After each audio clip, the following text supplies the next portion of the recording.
কোথায়? আচ্ছা দাঁড়া দেখতেছি। এই তো এই সামনের কলোনিতে। আচ্ছা চলো ভাইয়া, তাকে যে তার মানি ব্যাগটা ফেরত দিয়ে আসি। ঠিক আছে চল। এই যে ভাইয়া, জি ভাই, কিছু বলবেন? আসলে এই কার্ডটা যার, তাকে কি আপনি চেনেন?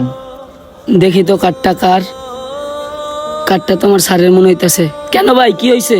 উনি আমাদের দোকানে গিয়ে এই মানিব্যাগটা ফেলাই রেখে আইছে, তাই ওনাকে আমি খুঁজতেছিলাম। ও, আপনি যাকে খুঁজতেছেন উনি আমার স্যার। ও আচ্ছা ভাই, আপনার স্যারকে একটু ডাকা দিতে পারবেন?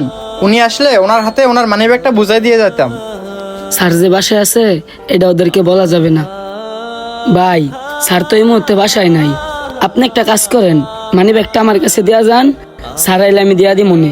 আচ্ছা ঠিক আছে ভাই, আপনার স্যার আসলে তার কাছে মানিব্যাগটা বুঝাই দিন, আর বলেন আমাদের দোকানে উনি ভুলে রেখে আইছিল। আচ্ছা ভাই, আপনি কোনো টেনশন করেন না, স্যার আসলে আমি দেয়া দিই মনে। আপনি এখন আসেন। আচ্ছা ঠিক আছে ভাই, বোন চল আমরা যাই। দেখি তো চলে গেছে কিনা। এই সুযোগে দেখি মানি ব্যাগটা খুললা, মানি ব্যাগের ভিতরে টাকা টুকা আছে নাকি না। আরে মানি ব্যাগে দেখি অনেকগুলো টাকা, কেউ দেখার আগে টাকাগুলো পকেটে ঢুকায় রাখি। যাক, এখন গিয়ে স্যারের কাছে মানি ব্যাগটা বুঝাই দিই।